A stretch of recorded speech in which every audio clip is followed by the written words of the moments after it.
इनको यूज़ कर यहाँ पर एक छोटा सा वेजिटेबल का एक एरिया तैयार करने का प्लान किया।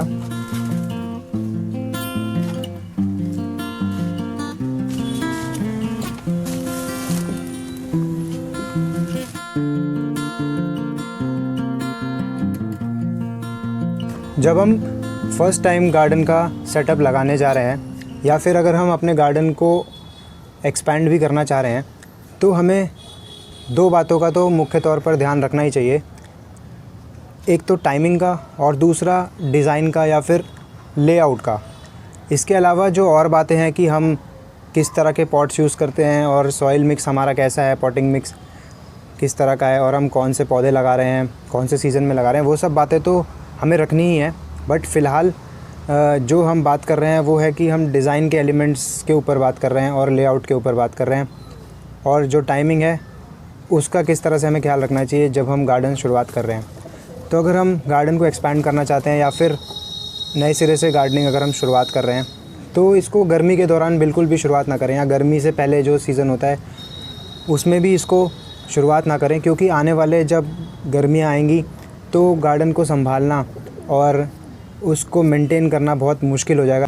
तो धूप और गर्मी के कारण हमारी एनर्जी भी बहुत ज़्यादा वेस्ट होती है और हमें उस समय काम करने में भी इसमें दिक्कत होगी। तो जो फ़र्स्ट टाइम अगर गार्डनिंग करने जा रहे हैं और उस समय अगर शुरुआत करेंगे गर्मी में तो वो बिल्कुल ही हताश हो जाएंगे कि हमसे तो हो नहीं पा रहा।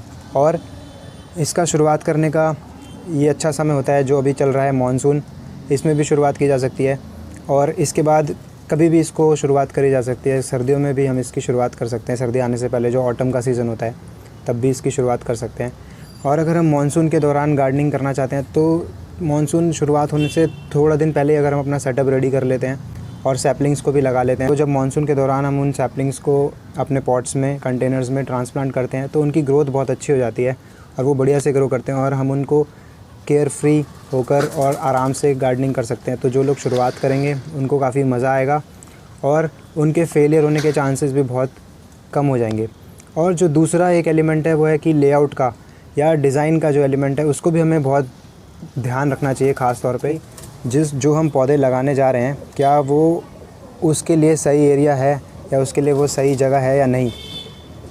जैसे कि हम इसको इस तरह से समझ सकते हैं कि अगर हम कोई शेड लविंग प्लांट्स लगाने वाले हैं या फिर जिनको छायादार जो पौधे होते हैं जिनको छाया पसंद है, तो उसके लिए हम जो सेटअप बनाएं वो छाया के अंदर ही, छाया में या अपने शेड के नीचे ही बनाएं जहाँ पर छत पर शेड आती हो। और अगर हम सब्जियां लगाने जा रहे हैं तो उसको हम शेड में उसका बंदोबस्त ना करें, उसके पॉट्स का या कंटेनर्स का, और उसको हम उस जगह पे ही लगाएं जहाँ पर उनके लिए सफिशेंट सनलाइट आती हो और जहाँ पर वो आसानी से और बढ़िया ग्रोथ कर सकें। अगर हम टेरेस पे लेआउट बना रहे हैं या गार्डन बनाने जा रहे हैं तो उसको हम धीरे धीरे शुरुआत करें, कोशिश करें कि खुद उसमें इन्वॉल्व हों प्रोसेस में शुरुआत से लेकर, और उसके डिज़ाइन पर हम थोड़ा सा समय दें और हम ये समझें कि हम कौन से पौधे कहाँ पर किस तरह से लगाने जा रहे हैं, और उसके बाद हम धीरे धीरे उसको शुरुआत करें। तो इसमें हमें मज़ा भी आएगा और धीरे धीरे हम इसको लर्न भी करेंगे, और जब हम प्लांट्स के साथ इंटरेक्शन करने लगेंगे तो हम उनको समझ जाएंगे, उनके रिक्वायरमेंट्स को समझ जाएंगे, और जैसे जैसे समय बीतता जाएगा गार्डनिंग बहुत आसान होती जाएगी और स्ट्रेस फ्री होती जाएगी पूरी तरह से।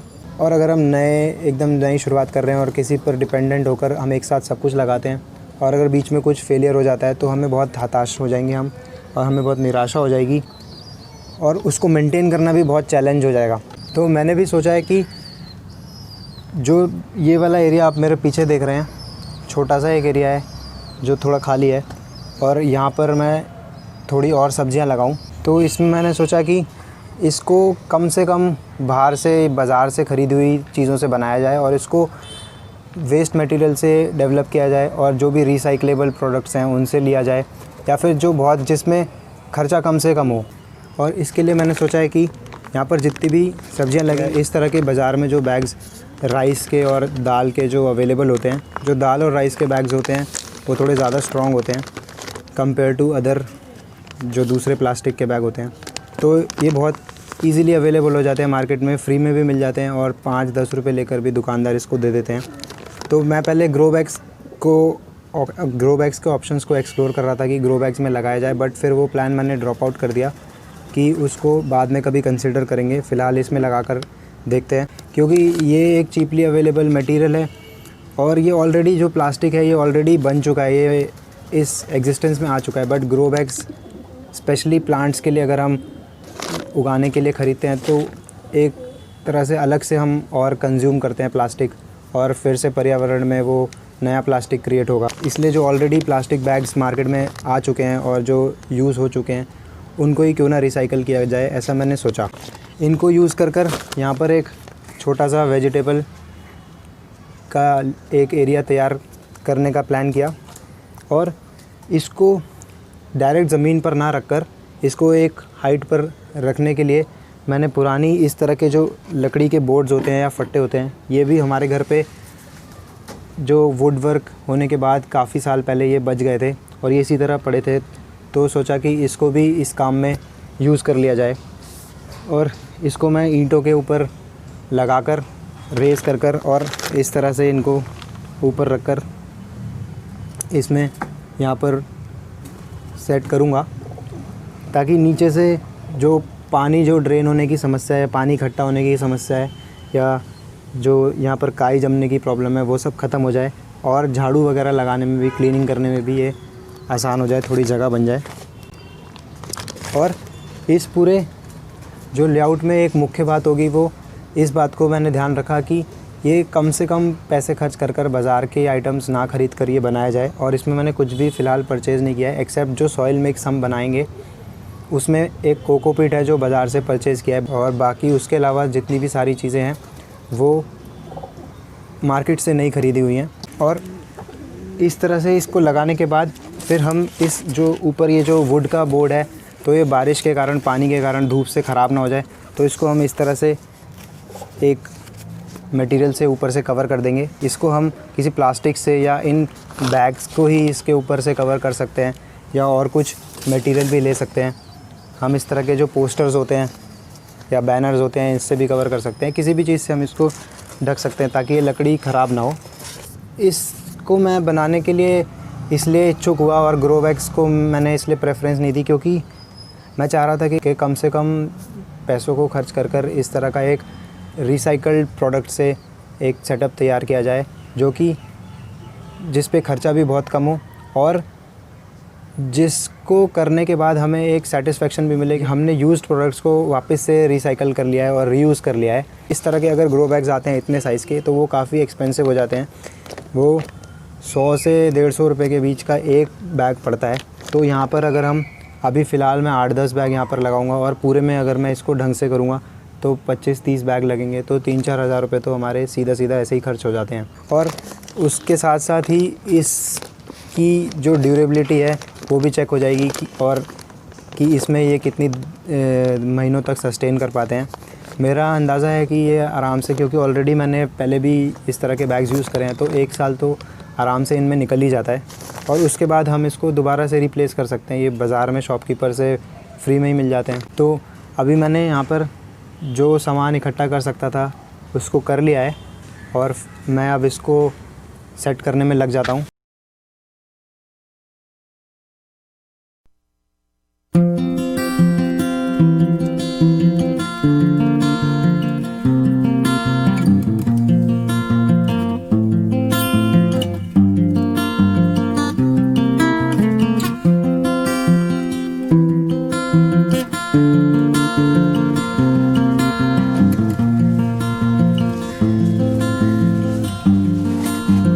पॉटिंग मिक्स बना लेते हैं। ये तो कुछ पुरानी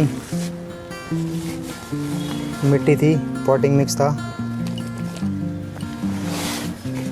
जो मेरे पास लास्ट ईयर का रखा हुआ था, तो इसको भी मैं बाहर निकाल लिया, और इसके साथ साथ नया मिक्स बनाकर भी इसको उसमें मिलाकर फिर इसमें यूज़ करेंगे जो हमने आज जो सेटअप लगाया है।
तरह से जो भी कंटेनर या पॉट या इस तरह का अगर बैग लेना है, ग्रोइंग बैग, तो उसमें होल कर लें ड्रेनेज के लिए। उसके बाद उस होल के ऊपर हम इस पत्थर को रख देते हैं। अब इस पॉटिंग मिक्स को भरने से पहले बेहतर होगा कि इसमें आप कोई ड्राई मटेरियल डाल दें। मेरे पास यहाँ पर ड्राई लीव्स हैं, तो ये सूखे हुए पत्ते इसमें नीचे थोड़ी सी एक लेयर डाल दें। इससे दो चीज़ हो जाएंगी, एक तो जो आपका सॉइल मिक्स है, पॉटिंग मिक्स, वो थोड़ा कम लगेगा, थोड़ी सी जगह पत्तों से भर जाएगी और ये लाइट वेट हो जाएगा।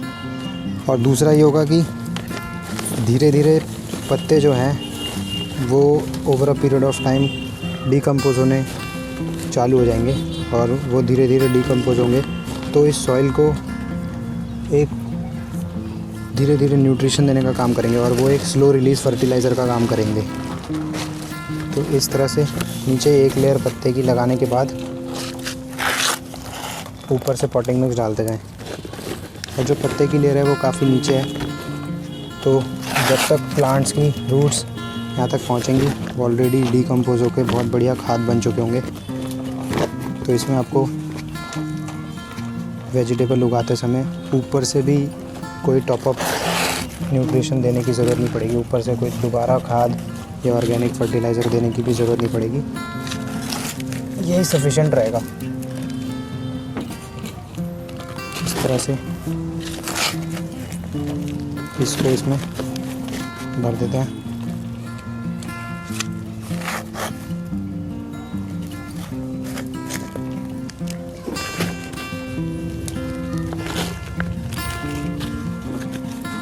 और अब मैं इस तरह से सभी को भर देता हूँ और अपनी जगह पर इनको लगा देता हूँ।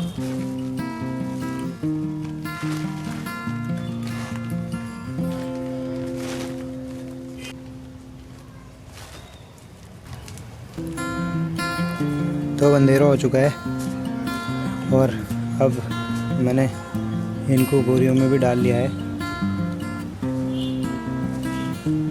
और अभी इस वीडियो को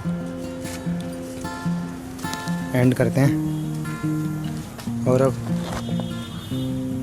मैं इसको यहाँ पर फटाफट सेट कर देता हूँ।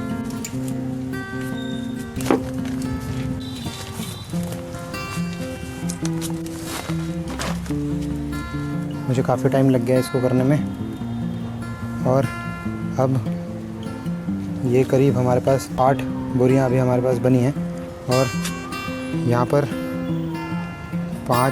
4 से 5 बोरी और अभी आ सकती हैं। और हमारे पास जो पॉटिंग मिक्स बचा है वो आप देख सकते हो, ये इसमें हार्डली 1 बोरी और भर पाएगी। तो इससे आप अंदाज़ा लगा सकते हो कि कितना पॉटिंग मिक्स हमने बनाया था और वो बस ये 8 बोरियों में ही कंज्यूम हो गया। और आप इनकी हाइट देख सकते हो कि ये लगभग मेरे एक हाथ से थोड़ी बड़ी हैं, तो ये 1 फुट की भी मिट्टी इसमें नहीं भरी है। जब ये टोटल हाइट इस ग्रो बैग की ऑलमोस्ट 1 फीट होगी और इसकी चौड़ाई भी 1 फीट से थोड़ी सी ज़्यादा ही होगी। इसके नेक्स्ट पार्ट में इसमें जो भी प्लांटेशन होगी उसके ऊपर अपडेट करेंगे और जो खाली जगह बची है उसमें भी मैं इस तरह से बोरियां लगा दूंगा बीच में जब भी टाइम मिलेगा। और इसके लिए सैपलिंग्स मैंने ऑलरेडी लगा रखी हैं, लेकिन वो भी बहुत छोटी हैं और अब मैं बहुत थक चुका हूँ। इस वीडियो को यहीं ख़त्म करते हैं, अंधेरा भी हो चुका है। तो अगले वीडियो में मिलते हैं और आप वीडियोस को लाइक कर लें। धन्यवाद।